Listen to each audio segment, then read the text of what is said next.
আল্লাহ রাসূলের স্ত্রী উম্মাহাতুল মুমিনিন হযরত আয়েশা রাদিয়াল্লাহু তাআলা আনহা হাদিস বর্ণনা করে বলেন, ওগো আল্লাহর রাসূল, দুনিয়ার জমিনের মধ্যে কাফের মুশরিকরা আপনাকে কতভাবে কষ্ট দিয়েছে গো নবী।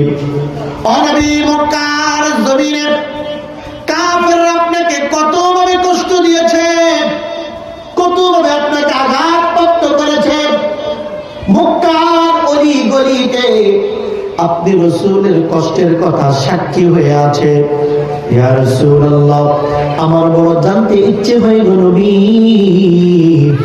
কাফেরদের দেওয়া কোন কষ্টটা আপনি রাসূলের কাছে সবচেয়ে বেশি মনে পড়ে?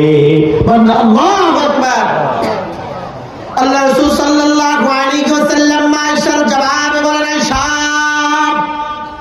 ও আয়েশা, কাফেরদের দেওয়া অনেকগুলো কষ্ট আমি রাসূলের মনে পড়ে, তবে তার মধ্য থেকে সবচেয়ে মনে পড়ে যেই কষ্টটা, তাইফের ময়দানের মধ্যে আমি রাসূল গিয়েছিলাম।